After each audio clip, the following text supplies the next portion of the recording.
Chapter 539, Information on the Sea Prayer Ritual. In Port Santa, inside a room featuring a lone card table.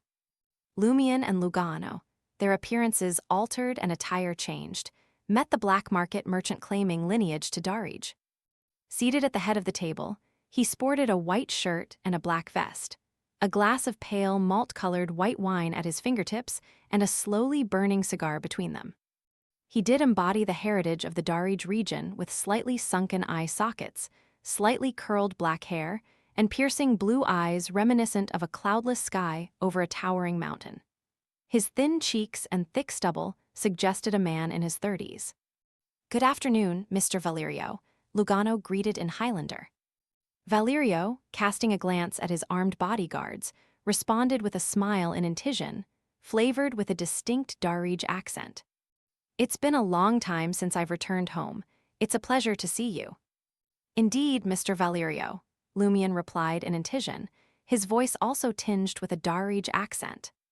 While shepherds excelled at navigating the perils of the wilderness, an inherent wariness of authorities in settled human areas lingered.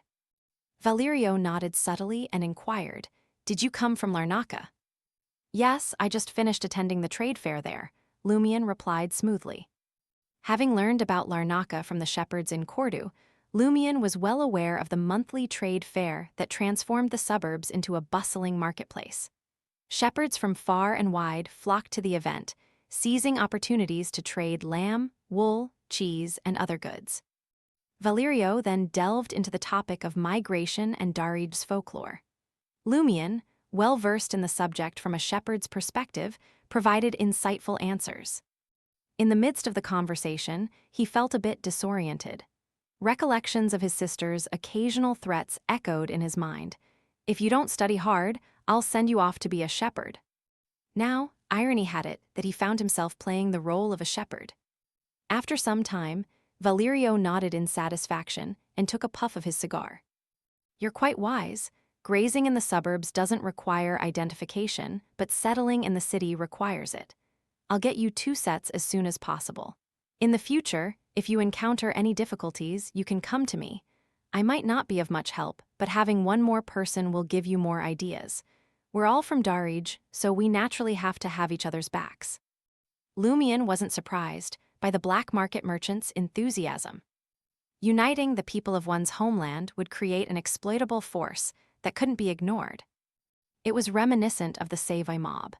In the beginning, the pioneers, mostly Savoyards working as laborers and attendants, paved the way for the big bosses of the Savoy Chamber of Commerce. They expanded operations, safeguarded assets, and contributed immeasurably. As for how many Savoyards might end up living a less than honest life or end up dead on the streets, the wealthy merchants turned a blind eye. Lumion applied the acting techniques learned from Jenna and Anthony Reed's guidance to commend Valerio's noble character. With a smile, Valerio offered a piece of advice. "If you want to survive here, it's best to convert to Earth Mother as soon as possible. Find a good lady to marry and have a few children as soon as possible. Only then will you avoid hidden trouble." Is urging marriage and childbearing a tradition in the Fainapotter kingdom? Lumion criticized and smiled bitterly. "Without copper coins, there won't be any good girls." This Darij proverb echoed in the room, signifying the difficulty for the poor, especially shepherds, to attract fine ladies and start families. "This is Fainapotter, not Darij," Valerio remarked, taking a sip of his white wine. "The good ladies here value robust bodies and bravery. The money can wait after you get married." Perplexed, Lumion questioned, "Why?" "Men like that are more suited for reproduction, and they possess the ability to impregnate good ladies," Valerio explained with a smile. "This place is different from Darij. The essence of many things lies in fertility and reproduction. Only by understanding this can you truly understand Fainapotter and praise the mother of all things." The black market merchant rose, spreading his feet slightly and raising his hands high. No wonder Fainapotter teems with people in the northern continent. Without their knack for land improvement and food cultivation, sustaining such a population would be impossible. Lumion's thoughts raced as he probed. "Mr. Valerio, I heard there's a sea prayer ritual next month. any chance to make some money. Yes, Valerio replied, taking a seat. Port Santa stays relatively warm in November. When my grandfather first came, he rented a wooden box to store popsicles, gathered a pile of ice from the factory, and covered them up. Then, he waded into the crowd, selling popsicles and ice cubes, earning his first bucket of gold. You can still do it now, but the competition is fiercer. You might even need to rent a bicycle for a larger thermal wooden box to hit more ritual venues. Many ritual venues? Lumian asked. Valerio replied with a smile. This is a grand event for all of Port Santa. Different processes happen in various places. There's the Dance of the Sea at the port, a parade of flower boats across the city, a sea boat race, the vigil ritual in Milo Village, and the core sea sacrifice. What's the sea sacrifice? Lumian inquired curiously. Valerio slowly shook his head. I don't know the specifics. All I know is that the governor of the sea and the maidens of the sea board a special boat, head to a certain area beyond the port with sacrifices from fishermen and sea merchants, and perform a unique ritual. The detailed process is known only to those who have been there. The governor of the sea, the maidens of the sea, Lumian kept picking keywords. This perfectly aligned with the situation of a Darij shepherd who had just arrived in Port Santa. Valerio smiled and said, the crucial part of the sea prayer ritual is selecting a man as the governor of the sea and 4 girls as the maidens of the sea. They'll lead a parade through the city on a flower boat before boarding a special fishing boat at the port. Sailing during the Dance of the Sea, they signal the start of the race. Later, they circle the port, entering the oldest local fishing village, Milo, for a night. At 7 a.m. the next morning, they reboard the boat and head to the sea sacrificial ground with the offerings. The chosen governor of the sea and the maidens of the sea, a sea prayer ritual with multiple segments. Lumian repeated the key parts inwardly. Suddenly, his heart skipped a beat as he made a connection. This was very similar to the Lent celebration in the Darij Mountains and the Spring Elf. Though in reality, Lent celebration didn't involve Ava's head being chopped off or blood splattering, the dream scene left a deep impression on Lumian. He instinctively associated the Lent celebration with something sinister and terrifying. Doesn't the sea prayer ritual here resemble the Lent celebration? Upon second thought, Lumian felt that the similarity didn't explain the issue.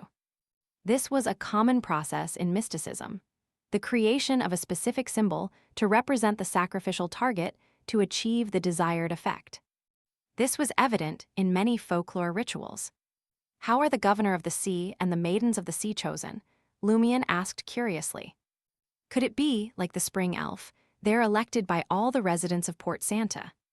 Could one gain a high reputation and enjoy hidden benefits after the ritual? Valerio took another drag from his cigar. They're chosen by the committee members of the Fisheries Guild, the oldest guild in Port Santa. They keep the specific criteria and whether they want to vote a secret. Even the official members of the Fisheries Guild don't know. With that, the black market merchant grinned. I also aim to become the governor of the sea.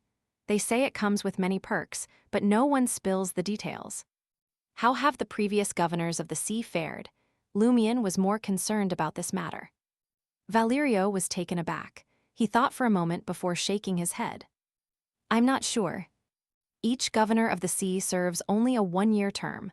Once they step down, they seem to be relocated. Anyway, they can't stick around in Port Santa to avoid clashes with the new governor. They're surely offered hefty compensation and allowed to bring their families. Relocated? Were they truly relocated, or did they face something else?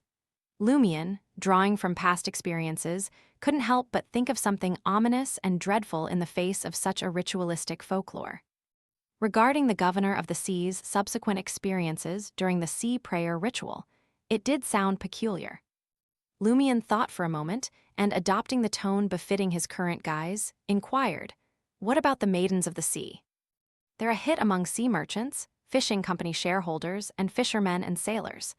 Everyone wants to wed the maidens of the sea, a symbol of the sea's blessing.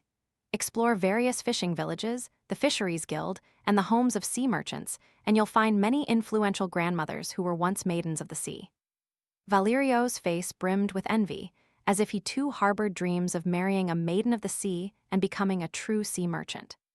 This mirrors the hidden benefits of being a spring elf. Lumion suppressed the urge to raise his right hand and stroke his chin. Knowing when to cease, he refrained from pressing further. After depositing 50 gold risat, he exited Valerio's illegal casino with Lugano. Ludwig didn't come with them. Instead, he was stationed in a nearby family restaurant equipped with a children's entertainment facility, overseen by specialized caretakers and a provided meal. In Fainapotter, numerous industries supported parents in raising children and alleviating stress. Intis and other countries lacked such facilities, and even if they existed, they were accessible only to the elite. Trier catacombs. Franca and Jenna descended to the third level with their flickering white candles. Feeling a bit less stifled, Franca turned her head and inquired, "What's the name of the tomb we're after?" Jenna didn't hesitate and replied, "The Thorn and Shieldwall Tomb."